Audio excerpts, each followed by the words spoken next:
प्रिय मित्रों, नमो नमः। आप सभी का संस्कृत प्रिया क्लासेस में स्वागत है। मित्रों, आइए आज हम सभी गुण संधि को सीखते हैं।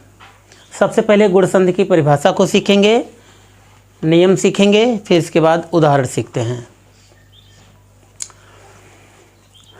तो गुण संधि का सूत्र है आद गुणः। आद गुणः यानी कि आ के बाद जब कोई भी स्वर आता है, यानी कि ई उ रील री कोई भी स्वर आता है तो एक गुण आदेश हो जाता है।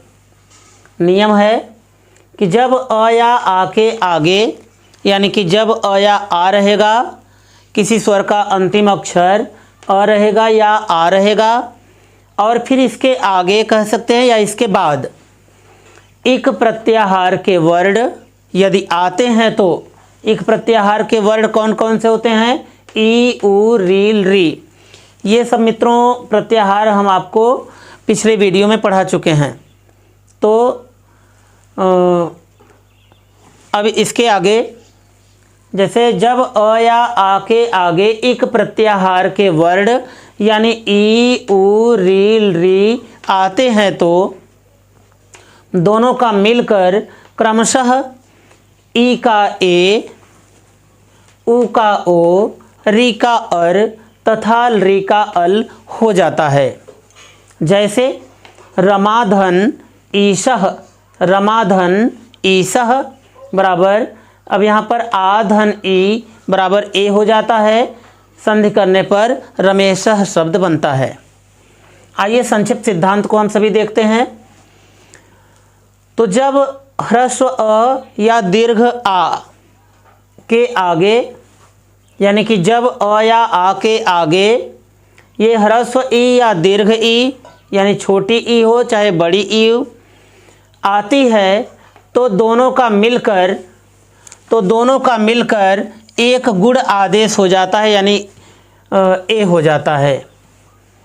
और जब अ या आ के आगे उ या उ आता है तो ओ हो जाता है। जब अ या आ के आगे री या री आती है तो अर हो जाता है। जब अ या आ के आगे री आता है तो अल हो जाता है। दोनों का मिलकर के अल हो जाता है।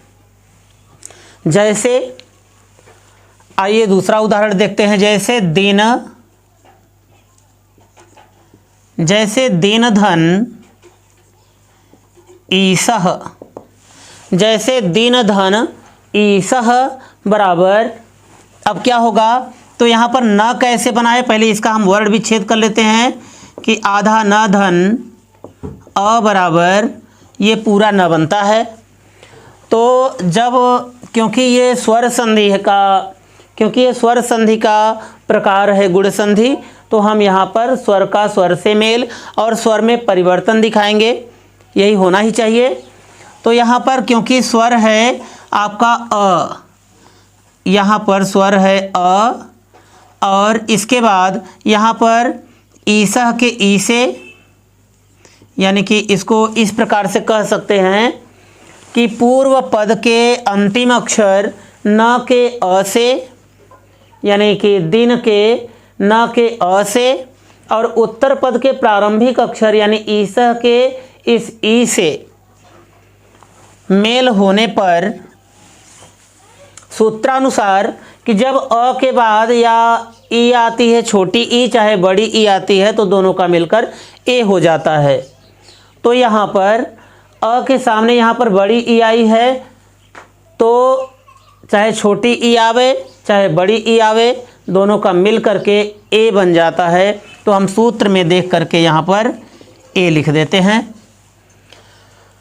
तो अब इसके बाद जब यहाँ न में से, जब इस न में से यानी इस न में से हमने अ को निकाल लिया था, तो यहाँ पर ये हमारा आधा न बचा हुआ है, यानी हलंत युक्त न बचा हुआ है। तो यहाँ पर हम लिखेंगे दिन धन, अब ये ए यहाँ से ले लेंगे, ए धन, अभी सह यहाँ बचा है तो सह यहाँ से ले लेंगे। तो अब यहाँ पर ये दिन धन ए कर लें, दिने कर लें, और चाहे यहाँ पर आधा न धन ए कर लें। तो यहाँ पर हम ऐसे कर देते हैं कि आधा न धन ए बराबर ने हो जाता है। तो यहाँ पर हमारा बचा दे, दी, ने और ये सह। तो इस तरह से हमारा हो जाएगा पूरा शब्द दी, ने, सह। तो इस तरह से हमारा पूरा शब्द हो गया दिन धन ईसह बराबर दिनेशः। तो आप सभी को मित्रों यहाँ पर ये इस तरह से अगर विच्छेद दिया है तो दिन धन ईसह दिया है, तो यहाँ पर अधन ई बराबर ए करेंगे, फिर यहाँ पर डायरेक्ट दिनेशः करेंगे। ये दोनों लाइन तो हमने आपको समझाने के लिए लिखा है। और अगर ऐसा 5 लाइन में अगर आप उत्तर दे भी दे रहे हैं या 4 लाइन में आप उत्तर दे रहे हैं, तब भी आपका गलत नहीं माना जाएगा। यह पूरी तरह संधि की प्रक्रिया बिल्कुल सही है। तो अब यहाँ पर हम दूसरी संधि देखते हैं, जैसे महाधन उदयः। तो यहाँ पर देखिए पूर्व पद के अंतिम अक्षर इस महा के हा में आ की मात्रा दिखाई पड़ रही है, क्योंकि हम इसका यदि हम वर्ण विच्छेद करते हैं तो ये ऐसे वर्ण विच्छेद होता है कि आधा ह धन आ बराबर ये हा बन जाता है। यानी हम इसको इस प्रकार से भी कह सकते हैं कि हलंत युक्त ह धन आ बराबर हा। तो इस हा के इस आ से यहाँ पर हम आ लिख देंगे, और उत्तर पद का प्रारंभिक अक्षर यानी उदयः के इस उ से तो हम यहाँ पर उ लिख देंगे। अब सूत्रानुसार आ के बाद यहाँ पर जब उ आता है तो दोनों का मिलकर के यहाँ पर ओ बन जाता है। तो यहाँ पर हम लिख देंगे ओ। अब इसके बाद यहाँ पर जब हमने हा में से आ को निकाल लिया था तो यहाँ पर आधा ह बचा है, यानी हलंत युक्त ह। तो हम यहाँ पर लिखेंगे मह। तो इस तरह से हम लिख देंगे मह धन ये ओ धन ये दयः। यहाँ पर अभी हमारा ये दयः बचा है तो हम दयः लिख देंगे। तो अब यहाँ पर ये ह धन ओ को हम दिखा देते हैं यहाँ पर एक संधि और करके कि आधा ह धन ओ, क्योंकि ये मित्रों व्यंजन वर्ण है और ये स्वर वर्णों की सहायता से बोले जाते हैं, इसलिए इनको इस स्वर से हम जोड़ देते हैं। तो आधा ह धन ओ बराबर ये हमारा हो जाता है हो। तो यहाँ पर हमारा म है, यहाँ पर हो और ये दयः। इस तरह से जब हम इसको मिला देंगे तो हो जाता है म हो दयः। तो इस तरह से हमारा पूरा शब्द हो गया महोदयः। अब आइए दूसरा संधि सीखते हैं। यहाँ पर जैसे है देव धन ऋषि, देव धन ऋषि। तो यहाँ पर पूर्व पद के अंतिम अक्षर यानी कि देव शब्द के इस व के अ से और उत्तर पद के प्रारंभिक अक्षर यानी कि ऋषि के इस री से, ऋषि के इस री से मेल होने पर सूत्रानुसार कि जब अ या आ के बाद री या री आती है तो दोनों का मिल करके अर हो जाता है। तो यहाँ पर हम सूत्र में देख करके इस अर को यहाँ लिख देते हैं। तो अब इसके बाद हम यहाँ पर क्योंकि व में से अ जब निकाल लिए थे तो यहाँ पर आधा व बचेगा, तो इस तरह से यहाँ पर हो जाएगा देव धन। अब ये अर लिख देंगे यहाँ पर, और फिर इसके बाद यहाँ पर सिंह बचा है तो इस सिंह को हम यहाँ लिख देंगे। तो इस तरह से हमने यहाँ पर सिंह लिख दिया। अब ये आधा व और अर मिल करके यानी आधा व धन ये अर मिलेंगे तो बराबर ये हमारा वर हो जाएगा। अब इस तरह से यहाँ से दे ले लेंगे और फिर यहाँ से वर और यहाँ से सिंह। तो इस तरह से हमारा ये पूरा शब्द हो जाएगा दे वर देवर सिंह।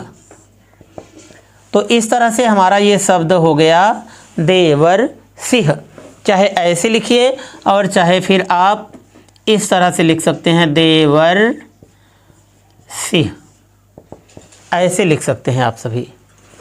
चाहे इस तरह से देवर सिंह लिख दें और चाहे ऐसे देवर सिंह लिख दें, दोनों ही सही हो जाएगा। अब आइए अगला हम संधि सीखते हैं, अगला उदाहरण सीखते हैं कि अ धन आ बराबर ये री आना चाहिए। तो अब यहाँ पर हम कर देते हैं तव धन ऋकारः, तव धन ऋकारः। तो यहाँ पर अ आ गया, ये पूर्व पद के अंतिम अक्षर व के अ से, और अब यहाँ पर उत्तर पद के प्रारंभिक अक्षर ऋकारः के इस री से मेल होने पर सूत्रानुसार कि जब अ के बाद या आ के बाद री आता है तो दोनों का मिल करके यहाँ पर अल हो जाता है। तो यहाँ पर हम लिख देंगे अल। और अब जब हमने यहाँ से व में से अ को निकाल लिया था तो वहाँ पर आधा व बचा है, तो यहाँ पर हम लिखेंगे ये तव यानी आधा व, और ये अल जो सूत्र से मिला है हमको, और फिर इसके बाद यहाँ पर कारः बचा हुआ है तो हम इस कारः शब्द को जोड़ देते हैं। तो अब यहाँ पर क्योंकि ये व्यंजन है और ये व्यंजन वर्ड का उच्चारण करने के लिए इस स्वर को मिला देते हैं। तो यहाँ पर आधा व धन ये अल कर देते हैं बराबर ये वल बन जाता है, ऐसे बन जाता है। तो अब यहाँ से हमारा त बचा है, यहाँ से वल हो गया और यहाँ से कारः। तो इस तरह से हमारा बन जाएगा त वल कारः। तो इस तरह से हम सभी यहाँ पर लिखेंगे बराबर त वल कारः। तो इस तरह से हमारा ये पूरा शब्द संधि शब्द तैयार हो गया, तवल कारः। अब आइए दूसरा शब्द सीखते हैं। जैसे महाधन ईसः, यहाँ पर हमने लिख दिया महाधन ईसः। तो इस हा में आ की मात्रा है, चाहे ऐसे आप कहिए और या फिर इस तरह से कहिए कि पूर्व पद के अंतिम अक्षर महा के इस हा के आ से और उत्तर पद के प्रारंभिक अक्षर ईसः के इस ई से, ईसः के इस ई से मेल होने पर सूत्रानुसार कि जब आ के बाद ई आती है तो क्या होता है, तो आ के बाद जब ई आती है तो दोनों का मिलकर ए हो जाता है। तो यहाँ पर हम लिख देंगे ए। तो अब इस तरह से जब हमने इस हा में से, यहाँ पर देखिए लिखा गया है कि जब इस हा में से आ को हमने निकाल लिया था तो यहाँ पर आधा ह बचा हुआ है, तो यहाँ पर मह हो जाएगा, यानी कि म ह ऐसे लिख देंगे। और फिर इसके बाद यहाँ पर ए, इस ए को जोड़ेंगे, तो यहाँ पर ए लिख दिया। और अब इसके बाद यहाँ पर सह बचा है तो इस सह को लिख देंगे। तो इस तरह से अब यहाँ पर हम जोड़ देंगे ह धन ए, तो आधा ह धन ए बराबर ये हे बन जाएगा। तो यहाँ पर ये हे बन गया। और अब यहाँ से संधियुक्त पद हमारा बन गया म हे सह, तो यहाँ पर हो जाएगा बराबर म हे सह। तो इस तरह से महेशः शब्द का निर्माण हो गया, यानी कि महाधन ईसः आधन ई बराबर ए बराबर महेशः हो जाता है। यहाँ पर आप सभी को एग्ज़ाम में महाधन ईसः और फिर यहाँ पर एक ये दिखा देना होगा संक्षिप्त सिद्धांत की आधन ई बराबर ए हो जाता है और संधि युक्त पद कर देना महेशः। यहाँ पर हमने आपको समझाने के लिए ये 2 लाइन का और भी अधिक उपयोग कर दिया है ताकि आपको अच्छे से समझ में आए। और आपको एग्ज़ाम में महाधन ईसः आधन ई बराबर ए करिए धन बराबर महेश कर दीजिए, या फिर महाधन ईसा बराबर महेश भी करेंगे तो भी सही रहेगा, किसी प्रकार की गलती नहीं होगी। यहाँ पर ये संक्षिप्त सिद्धांत का प्रयोग हम इसलिए आपको दिखा दे रहे हैं क्योंकि ये स्वर संधि का प्रकार है, गुण संधि, इसलिए स्वर का स्वर से मेल और स्वर में परिवर्तन होना अनिवार्य है, इसलिए यहाँ पर स्वर का स्वर से मेल और स्वर में परिवर्तन दिखाया जा रहा है। तो आइए अब दूसरी संधि हम दूसरा उदाहरण सीखते हैं। दूसरे उदाहरण में जैसे है वृक्ष, वृक्ष धन ऊपरी, जैसे वृक्ष धन ऊपरी है तो यहाँ पर छ में अ है, तो इस अ से और ऊपरी के उस ऊ से मेल होने पर जब अ के बाद ऊ आता है, तो जब अ के बाद ऊ आता है तो क्या हो जाता है, दोनों का मिलकर ओ बन जाता है, तो यहाँ पर हम लिख देंगे ओ। और इस तरह से जब हमने छ में से अ को निकाल लिया था तो यहाँ पर हलंत युक्त छ बचा है, यानी कि ये इस तरह से हो जाएगा वृक्ष धन ओ धन ये परी। अरे भाई ये ऊ तो यहाँ आ गया है ना, तो परी न बचेगा, तो इसलिए यहाँ पर ये परी लिख दिए। तो अब यहाँ पर हम इस शब्द इस वर्ड को जोड़ेंगे आधा अक्ष धन ओ, तो आधा अक्ष धन ओ बराबर यहाँ पर ये हो जाएगा क्षो। तो यहाँ से हमारा व्री बचा है, यहाँ से छो हो गया और यहाँ से परी, तो अब हम इसको जोड़ेंगे वृक्षो परी, तो यहाँ से ये शब्द हो जाएगा हमारा वृक्षो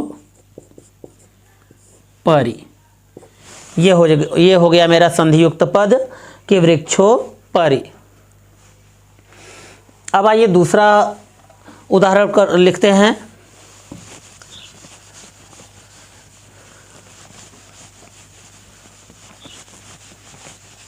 दूसरे उदाहरण में लिखते हैं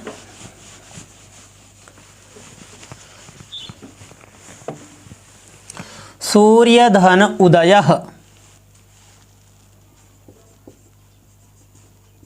सूर्य धन उदयः, तो यहाँ पर य में अ है तो यहाँ से अ लिख देंगे, और यहाँ पर उदय के ऊ से मेल होने पर जब अ के सामने ऊ आता है, तो अ के सामने ऊ आता है तो क्या होता है, यहाँ पर ओ हो जाता है इस सूत्र के अनुसार, तो यहाँ पर हमने ओ लिख दिया।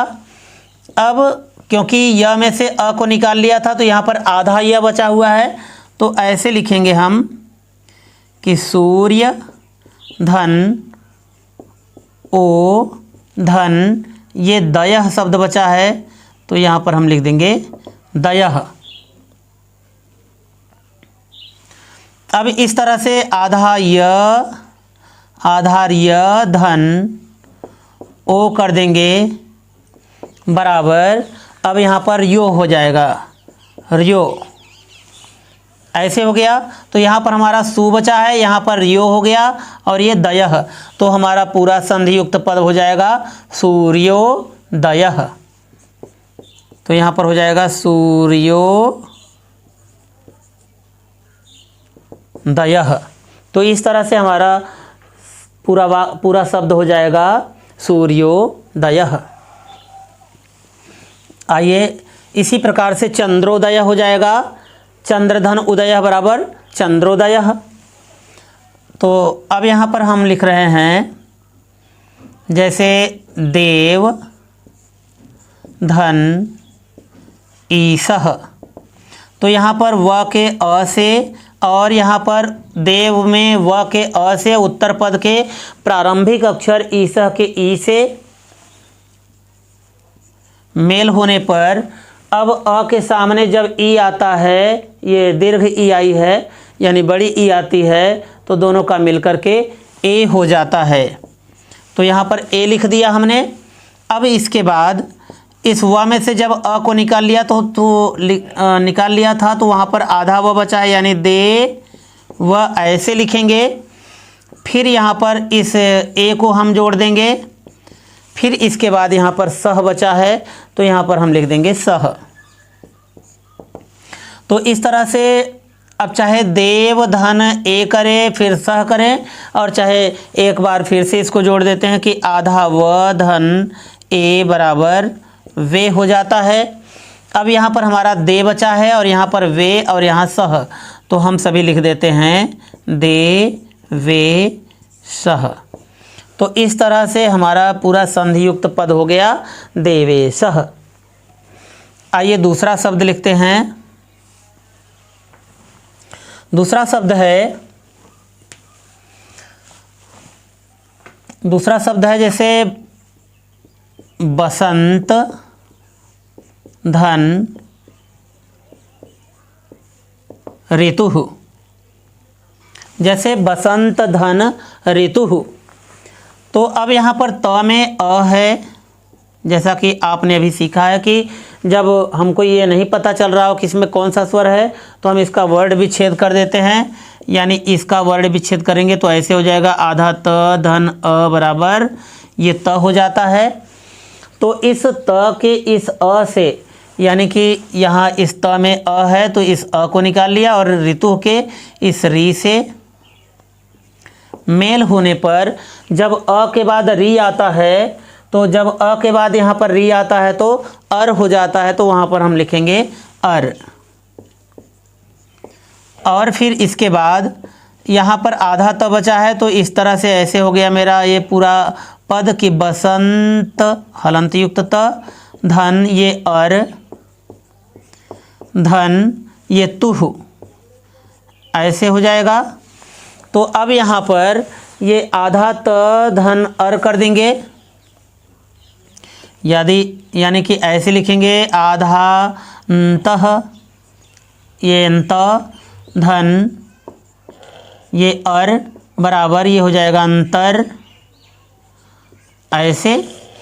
तो अब यहाँ पर ये हमारा पूरा ऐसे पद लिखा जाएगा कि बस अंतर तुह, यहाँ से बस लिखेंगे, यहाँ से अंतर और यहाँ से तुह, तो इस तरह से हो जाएगा बसंतर तुह, बसंतर तुह, ऐसे बसंतर तुह। चाहे ऐसे लिखिए और चाहे तो आप सभी ऐसे लिख सकते हैं बसंतर तुह, ऐसे इस र को ऊपर कर दिए, तो यहाँ पर हो गया बसंतर तुह। अब इसके बाद इसी तरह से आप लिख सकते हैं जैसे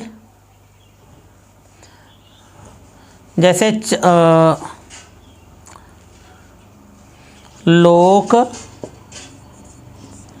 धन इंद्रः। जैसे लोक धन इंद्रः, तो यहाँ पर क के अ से और यहाँ पर इंद्रः के ई से मेल होने पर सूत्रानुसार जब अ के बाद जब ई आता है तो दोनों का मिलकर के ए हो जाता है, तो यहाँ पर हम ए लिख देंगे। और जब इस क में से अ को निकाल लिया था तो यहाँ पर आधा क बचा हुआ है, तो यहाँ पर हम लिखेंगे लोक धन ए धन यहाँ से इंद्रः, तो इस तरह से हम इंद्रः कर दिए। और यहाँ पर अब इसको जोड़ देंगे आधा क धन ए बराबर यहाँ पर हो जाएगा के। तो अब यहाँ पर ये हमारा लो बचा है, के हो गया और ये इंद्रः, तो अब इसको एक सीध में लिखते हैं, तो लो केन्द्रः। इस तरह से हमारा पूरा वाक्य हो गया लोकेन्द्रः। इसी प्रकार से हो जाएगा महाधन इंद्रः। तो यहाँ हा में आ है और यहाँ ई से मेल होने पर यहाँ महा के हा के इस आ से और इंद्रः के इस ई से मेल होने पर सूत्रानुसार जब आ के बाद यहाँ पर ई मिलती है तो दोनों का मिलकर के ए हो जाता है, तो यहाँ पर हम लिख देंगे ए।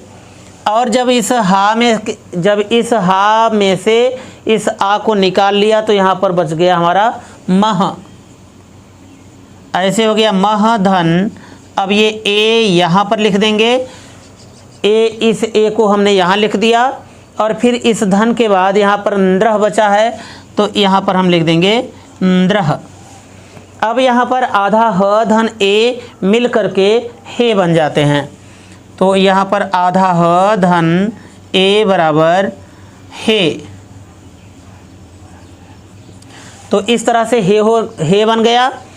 अब यहाँ पर म हेन्द्र, इस तरह से हमारा संपूर्ण वाक्य संपूर्ण शब्द तैयार हो गया कि महेंद्र। तो यहाँ से म हमने लिया, यहाँ से हे ले लिया और यहाँ से नृह ले लिया। तो इस तरह से हमारा पूरा शब्द तैयार हो गया महेंद्र। संधियुक्त पद क्या हुआ? महेंद्र।